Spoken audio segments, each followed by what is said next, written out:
Bonjour, je suis Alan Rich. Aujourd'hui, je vais parler du thème, du message, de recevoir les bénédictions par l'obéissance. Recevoir des bénédictions, recevoir des ouvertures, que les promesses qui ont été données s'accomplissent dans votre vie. Une des conditions est l'obéissance. Maintenant, attendez une seconde, parce que peut-être vous vous dites « Je connais ce thème ». J'ai vu beaucoup de vidéos sur l'obéissance. Mon pasteur d'ailleurs ne parle que de ça. Je vais aller voir une autre vidéo. Attendez, car je vais parler d'un aspect particulier, sous un angle particulier, justement. Parce que il y a obéissance et il y a obéissance. Ce que je veux dire, c'est que beaucoup trop de chrétiens sont mis dès leur conversion sous un joug, et sous un joug de loi. Sous le joug d'une loi. Alors bien sûr, pas sous la loi judaïque, mais sous une loi qui a été instaurée par un système religieux, qui a instauré une loi qui n'est pas la loi de la liberté, la loi de l'esprit sous laquelle nous sommes normalement soumis.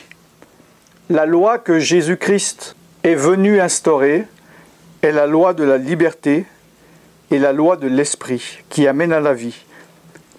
Jésus-Christ n'est pas venu abolir la loi de Moïse, il est venu l'accomplir. Souvent, trop souvent, j'entends beaucoup de chrétiens, voire des hommes de Dieu, dire des versets déjà hors contexte, et deuxièmement, d'une manière coupée, seulement une partie du verset. Et ils défendent une idée par rapport à ce verset, ou cette partie de verset. Et il ne faut pas oublier que le verset où Jésus a dit « Je ne suis pas venu abolir la loi », il ne faut pas oublier qu'il a dit « mais l'accomplir ».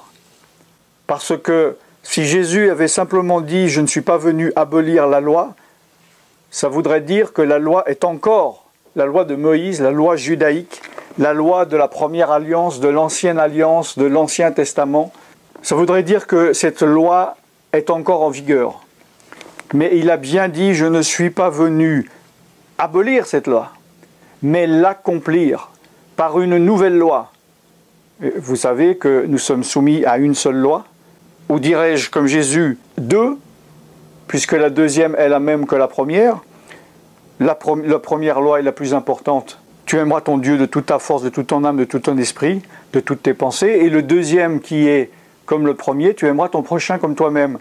Et cette loi, tu aimeras ton prochain comme toi-même, est appelée dans les épîtres de Paul la loi royale. Et si vous accomplissez cette loi, vous accomplissez toutes les lois, la loi des prophètes, la loi de Moïse. Donc nous sommes sous cette loi de liberté, la liberté de l'Esprit de Dieu. Car l'Esprit de Dieu n'est pas un esprit de contrainte. L'Esprit de Dieu n'est pas un esprit qui force son chemin dans vos cœurs. L'Esprit de Dieu n'est pas comme des chrétiens malheureusement disent, l'Esprit de Dieu ne possède pas les gens. Nous ne sommes pas possédés par l'Esprit de Dieu. L'Esprit de Dieu habite en nous en toute liberté. Et l'Esprit de Dieu ne nous contraint pas de faire des choses que nous ne voulons pas faire. Il s'arrête, il essaye de nous convaincre, comme il est dit que l'Esprit convainc de péché, de justice et de jugement.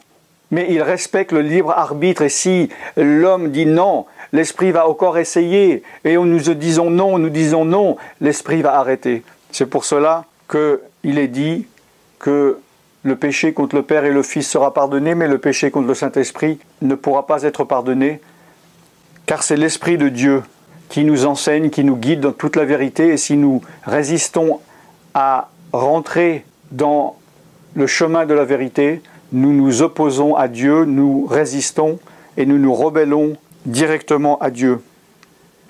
Par l'obéissance, tu peux recevoir tes bénédictions, mais non pas ni sous la loi de Moïse, ni sous la loi de la lettre qui tue, mais l'esprit vivifie, ni par le joug ou la loi d'un système religieux qui se veut de la loi de la liberté et de la Bible. Jésus-Christ a dit, recevez mes instructions, prenez mon joug, car il est léger et il est doux.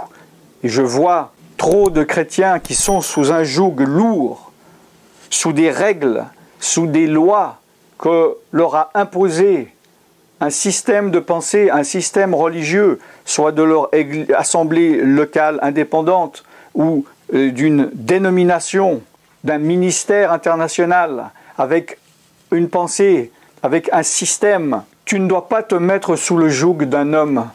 Tu ne dois pas te mettre sous le joug d'un système religieux. Tu dois te mettre sous le joug de Jésus-Christ. Et là où il y a l'esprit, là où il y a la liberté, l'esprit de Christ est au milieu de nous lorsque nous nous rassemblons, et c'est la loi de la liberté. Mais il y a des hommes et un système religieux qui n'applique pas, ne respecte pas la loi de l'esprit, où il y a tous les artifices de la liberté de l'esprit de Dieu, mais où ce sont les hommes qui contrôlent. Et ils te mettent sous un joug, le joug humain, pour te contrôler car ils ont peur de la liberté. Par l'obéissance, tu peux recevoir tes bénédictions, mais non pas l'obéissance à un système, à des hommes de Dieu qui ne respectent pas la parole de Dieu. Mais les bénédictions, tu peux les recevoir en obéissant à Dieu. Et il y a un moment donné où il faut que tu prennes position par rapport à des hommes ou un système religieux qui agit, qui enseigne des choses qui ne correspondent pas à la parole de Dieu. Oui, Paul a dit « soumettez-vous aux autorités, soumettez-vous », oui, mais il a aussi dit, il y a un moment donné, si l'homme ne respecte pas la parole de Dieu, qu'en est-il? Vaut mieux obéir à Dieu ou à l'homme? Il y a des circonstances où en te rebellant contre l'homme, tu te rebelles contre Dieu. Si cet homme parle de la part de Dieu, est animé par l'Esprit de Dieu. Mais si tu te mets en obéissance sous le joug de cet homme qui n'est pas animé par l'Esprit de Dieu, tu te mets en rébellion contre Dieu. J'ai vu une chrétienne qui appelle son pasteur « mon chef », qui dit « quoi que je fasse dans ma vie, je me réfère à mon chef. Je ne pars pas en vacances sans lui demander son avis. Quand un homme de Dieu vient dans la ville, je vais le voir et je lui dis « pasteur, puis-je aller le voir ?» S'il dit oui, j'y vais. S'il me dit non, je ne vais pas. N'est-ce pas une soumission à outrance? Son chef, le chef de l'Église, la tête de l'Église universelle, c'est Jésus-Christ. Et elle devrait se soumettre à Jésus-Christ d'abord. Et se soumettre à son pasteur simplement en tant qu'homme. Un ministre de Dieu. Je suis un ministre de Dieu. Un ministre de Dieu, établi par Dieu, n'en reste pas moins un homme. Mais un homme qui n'est pas instauré dans un ministère et qui prend la place est en désobéissance déjà dans son cœur à Dieu. Et il a avec lui un esprit de désobéissance, un esprit de rébellion. Et il diffuse cet esprit dans son Église et dans ses membres. Je parle de ce joug car en tant qu'évangéliste, c'est le ministère, je ne parle pas du système des évangéliques, qui est une dénomination. Évangéliste, c'est un des 5 ministères dans Éphésiens 4, à partir du verset 11. En tant que ministre de Dieu, d'évangéliste, donc beaucoup d'âmes, par la grâce de Dieu, sont sauvées par mon biais, en témoignant, en parlant, en les amenant à Christ, dans le monde entier. Et lorsque je fais ce ministère par téléphone ou par Internet, où qu'ils se trouvent dans le monde, j'essaie de leur trouver une assemblée locale, pour enfin de les remettre dans le corps de Christ. Malheureusement, je vois trop souvent ce bébé, ce nourrisson, venir quelques semaines plus tard, me parler, et je vois qu'il est déjà mis sous un joug par un pasteur, entre guillemets, pas un pasteur selon Dieu, selon le cœur de Dieu, mais un pasteur selon les hommes, et qui le met sous un joug pour le garder obéissant à son système. Et le système des hommes, il y en a différents, va dire aux chrétiens, pour accéder à tes bénédictions, pour rentrer dans ton héritage, pour ouvrir les portes qui doivent être ouvertes, pour que les promesses qui t'ont été faites s'accomplissent dans ta vie, il faut que tu sois obéissant. Tiens, ça ressemble à mon message. Mais obéissant à quoi vont-ils dire? Alors, c'est là où ils vont mettre des jougs qui sont parfois pernicieux et qui sont du mensonge. En leur disant, le seul moyen, la seule obéissance, c'est de m'écouter moi puisque je suis un homme de Dieu, puisque je suis établi. Regarde le système mondial d'églises chrétiennes. Nous sommes majoritaires, donc nous sommes dans la vérité. Écoute-moi. C'est ça qu'ils disent. Alors selon ces hommes, ils vont te dire, si tu viens dans mon église, si tu deviens membre, si tu es fidèle jour après jour, si tu écoutes les enseignements, si tu t'engages dans l'église de manière financière, dans ton temps, avec ton énergie, alors Dieu ouvrira les écluses des cieux. Ce n'est pas ce que la parole de Dieu dit. Alors je ne suis pas en train de dire de ne pas être fidèle à ton assemblée locale, de ne pas tenir tes engagements, de ne pas t'investir dans ton église, dans ton assemblée. Mais ce n'est pas ça qui apportera tes bénédictions. Car ces lois, qui peuvent être bonnes, ne sont que des lois et des règlements d'hommes. Mais pour obtenir les faveurs de Dieu, il faut respecter les lois et les règlements de Dieu. Et les lois et les règlements de Dieu sont dans sa parole qui est éternelle. On va te dire, oui, mais c'est un vieux livre. On va te dire, oui, mais tout ce qui est écrit concerne le 1er siècle, concerne le début de l'Église. Maintenant, la société a changé. Maintenant, l'homme a changé. Non, le corps de l'homme n'a pas changé. Ou plutôt si, il a changé. Il est de pire en pire. Et la société, oui, a changé, elle devient de pire en pire. La société entière est sous la puissance du malin. Et une assemblée, une église, un système religieux qui veut plaire au monde, ou qui veut ne pas lui déplaire, ne peut pas plaire à Dieu. Si je plaisais encore aux hommes, je ne serais pas un serviteur de l'Éternel.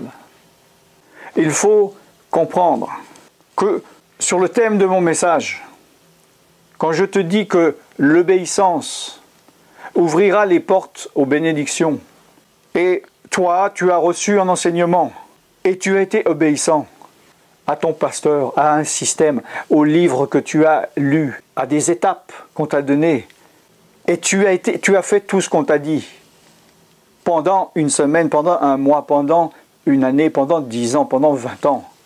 Et tu as jeûné jusqu'à en devenir malade. Et tu as été tellement à l'église que tu n'as plus de vie à côté. Tu es peut-être tombé en dépression, en burn-out, tellement tu as travaillé pour Dieu. Et tu as attendu, et tes bénédictions ne sont pas venues. Et tu te dis, pourquoi Dieu tarde? Pourquoi Dieu tarde? Alors on te dit, bientôt. Mais je connais des chrétiens, ça fait 20 ans, semaine après semaine, ça fait à peu près 1000 semaines. On leur dit bientôt, bientôt. Et ils finissent par vivre d'espoir, par perdre leur foi, par ne plus y croire, par être fatalistes. Mais la parole de Dieu est vivante et efficace. La parole de Dieu voyage avec vitesse et elle ne revient pas à Dieu sans avoir accompli ce pourquoi elle a été envoyée. Dieu ne ment pas. Encore faut-il que tu lui obéisses, à lui, à sa parole. Mais si tu crains l'homme plus que Dieu, c'est peut-être ça ton problème. Combien de chrétiens me disent « Oui, je suis d'accord avec toi. Oui, c'est écrit dans la Bible, mais moi, dans mon église, dans ma dénomination, moi, mon pasteur, s'il savait, je ne pourrais pas lui dire. Je serais mal vu. Tu crains l'homme. Malheur à celui qui se confie en l'homme. Il faut que tu fasses un choix. La parole de Dieu dit, j'ai mis devant toi la vie et la mort, la malédiction et la bénédiction. Choisis la vie et vie, choisis la bénédiction. La bénédiction dont il est parlé dans Lévitique 26 et Deutéronome 28 n'est pas quelque chose que tu dois implorer à genoux comme un mendiant pendant des années et supplier Dieu qu'il te donne une petite miette de bénédiction. Mais il est dit, voici les bénédictions qui se répandront sur toi lorsque tu mettras en pratique, lorsque tu écouteras la voix de l'Éternel et que tu mettras en pratique ses commandements, la voix de l'Éternel. Maintenant est celle qui est en toi par l'Esprit de Dieu qui te guide dans toute la vérité et qui t'enseigne. Et si tu résistes à cette voix, tu n'as pas le droit aux bénédictions. Même si tu es en train d'écouter la voix de ton pasteur, la voix de ta dénomination, de ton système religieux, et d'obéir aux commandements. Et les seuls commandements que Dieu donne maintenant, ce sont les 2 commandements que j'ai donnés tout à l'heure. Il est dit, je répandrai ma bénédiction. Répandre, c'est quelque chose que tu ne peux pas arrêter. C'est une source, c'est l'huile, une fois qu'elle est tombée, sa masse ne peut pas ne pas se répandre. Même si tu voudrais, de toutes tes forces, tu ne pourrais pas l'arrêter, comme de l'eau, comme un torrent. Mais si Dieu n'a pas envoyé cette bénédiction, elle ne peut pas se répandre. Et ce n'est pas un homme de Dieu, un système religieux qui détient dans sa main tes bénédictions et qui te donne les conditions pour les avoir et qui te dit un jour je les répandrai. Tu recevras uniquement une bénédiction d'homme. Mais c'est Dieu qui détient dans sa main tes bénédictions. Et c'est à lui que tu dois rendre compte. C'est à lui que tu dois obéir. C'est à son esprit. Donc tu dois faire un choix. Obéir à Dieu plutôt qu'aux hommes. Obéir aux hommes plutôt qu'à Dieu. C'est un choix que tu dois faire. Et c'est ce choix que Dieu a mis devant toi. Quand il a dit, j'ai mis devant toi les malédictions et les bénédictions, la vie et la mort, choisis la vie et vis. Je vous revois très bientôt pour un nouveau message. Soyez bénis au nom de Jésus-Christ. Bye bye.